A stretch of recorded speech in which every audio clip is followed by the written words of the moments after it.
बाद उनका जो महत्वपूर्ण 3 बिंदु थे कि शिक्षित बनो, संगठित हो और अपने अधिकारों के लिए संघर्ष करो, तो हमें लगता है आज उन संकल्प को हमें सिर्फ याद रखने की जरूरत नहीं है, उसे अमल करने की जरूरत है। क्योंकि आप अपने बच्चों को अपने पेट काट कर जब तक शिक्षित नहीं करेंगे तो उनका विकास का दरवाजा आज के युग में जो है बंद रहेगा, उनका दरवाजा नहीं खुलेगा। इसलिए आप अपने बच्चों का विकास चाहते हैं, आप अपने बच्चों का बेहतर भविष्य चाहते हैं, तो सबसे पहले आपको जो है दूसरे काम को बाद दे देना होगा और अपने बच्चों को शिक्षा के लिए जोर बढ़ाना होगा। उन्हें बेहतर शिक्षा दिलाने के लिए हर संभव आपको कोशिश करना होगा, चाहे जितनी परेशानी झेलना पड़े, लेकिन हम लोगों को ये तय करना होगा कि हम अपने बच्चों बच्चियों को शिक्षित बनाएंगे। और हमें सिर्फ जो है आज के इस परिस्थिति में अपने बच्चों को शिक्षित बना देने से ही काम चलने वाला नहीं है, हमको भी आज के परिस्थिति में शिक्षित होना होगा। हमें जो है समाज के वो चल रहे तमाम जो है अडंबर ढोंग, तमाम तरह का जो षड्यंत्र चल रहा है, इसमें जो है हमें जो है समाज में फाइट करते हुए हमें जो है सामाजिक शिक्षा भी हासिल करना होगा। देश और दुनिया में आज जो है राजनीतिक दौर है, हमें राजनीतिक जो शिकार किया जाता है तो हमें राजनीतिक रूप से भी शिक्षित होने की जरूरत है। बाबा साहब बोले थे कि आप जो है संपूर्ण रूप से विकास चाहते हैं, संपूर्ण रूप से आप जो है आगे बढ़ना चाहते हैं, तो वो जो उंगली दिखाए थे आपको दिल्ली के संसद तक भी पहुंचना होगा, ये दलित शोषित बच्चों को, इनके जो माँ बहनों को। तो ये जो है राजनीतिक शिक्षा के बगैर जो है राजनीतिक जानकारियों के बगैर जो है आप वो दिल्ली तक का सफर जो है नहीं कर पाएंगे। इसलिए आज जो है आपको राजनीतिक शिक्षा भी ग्रहण करने की जरूरत है। और ये जब आप शिक्षित होंगे तो फिर जो है आपको जो ये जो बहुजन आबादी है, ये बड़े पैमाने पर जो है मेहनत मजदूरी के बल पर जीने वाले जो लोग हैं, इन तमाम लोगों को संगठित करना होगा।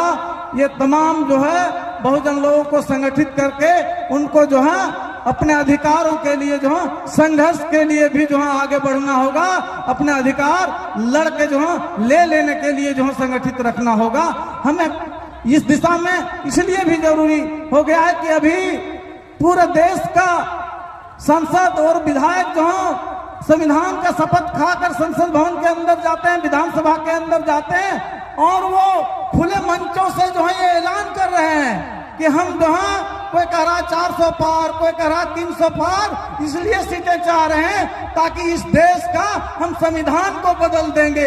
आप उसी संविधान का एक तरफ कसमें खाते हैं, अब शपथ लेके सांसद और विधायक होते हैं, मुखिया पार्षद होते हैं, और उसी संविधान को बदल के जो है आप जो देश में कौन सा नियम लाना चाह रहे हैं। तो जाहिर है इस देश में वो हजारों साल पुराने जो उनका जो मनु का बनाए हुए विधान था, जिसमें एक आदमी से नफरत करता था, मनुष्य को मनुष्य के बीच जो रहने का अधिकार नहीं था, ये जो दौर फिर से जो वापस लाना चाहता है। क्या इतनी आसानी से उस दौर को हम तमाम लोग कबूल कर लेंगे?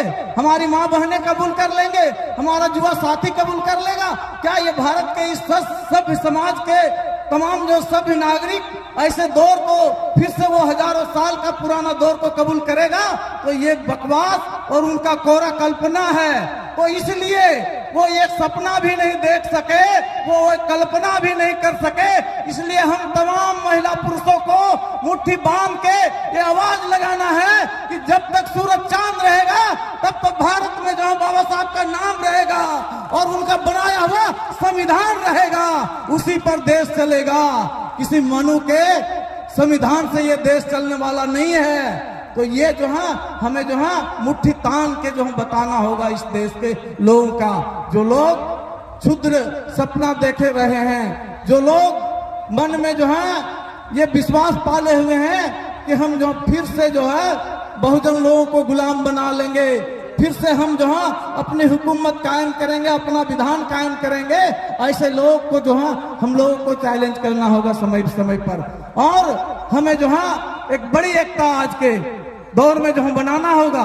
क्योंकि वो बड़े षड्यंत्र, वो बड़ी एकता बनाकर ही इस तरह की बातें कह रहा है। वो जो है तमाम देश की मशीनरियों को वो अपने कब्जे में किए हुए हैं, तमाम सारा चीज जो है उनके कब्जे में है, इसलिए उन्हें अहंकार हुआ है। लेकिन हमारे बीच जो है एक बड़ी आबादी है, हमारे बीच भी बहुत सारे शिक्षित लोग हैं, हमारे पास भी युवाओं का एक बड़ी फौज है। हम इस एकता के बल पर जो ऐसे ताकतों को नकारेंगे, ऐसे ताकतों को चैलेंज करेंगे कि आपका सपना जो है पूरा होने वाला नहीं है। ये देश बाबा गौतम बुद्ध का धरती है, ये देश जो है ज्योतिबा फुले की धरती है, ये देश में सावित्रीबाई फुले जैसे महान शख्सियत जो है महिलाओं को शिक्षित करने की कोशिश उस समय जो है किए थे। इस देश में शिवाजी महाराज, साहू जी महाराज का ये देश है, ये भगत सिंह के कुर्बानियों का देश है। इस देश के मिट्टी में फिर से जो है वो पुराने दौर को लाने की जो कोशिश कर रहे हैं, जो सोच रहे हैं, उनके जो है मंसूबे पर हम लोग को पानी फिर देना है। और हमें जो है बाबा साहब डॉक्टर भीमराव अंबेडकर के जो सपनों का भारत है, उनका जो सपनों का भारत है, उस दिशा में हम अपने देश को बनाने की कोशिश करेंगे, उस दिशा में हम अपने गांव को बनाने की कोशिश करेंगे, उस दिशा में हम अपनी आवाम को ले जाने की कोशिश करेंगे। बाबा साहब एक समता मूलक समाज बनाने का सपना देखे थे। बाबा साहब कोई आदमी पर शोषण नहीं करे, इस तरह का एक देश बनाने की सपना देखे थे। जाहिर है हम तमाम लोगों को इस दिशा में जहां आगे बढ़ना होगा, जहां कोई आदमी किसी आदमी से नफरत नहीं कर सके, कोई आदमी किसी आदमी पर शोषण नहीं कर सके, इस तरह का समाज निर्माण के दिशा में हम तमाम लोग आगे बढ़े। बाबा साहब सपनों का भारत बनाने के दिशा में हम आगे बढ़ेंगे। जय संविधान, जय बाबा साहब, इनकलाब जिंदाबाद, जय भीम, लाल सलाम।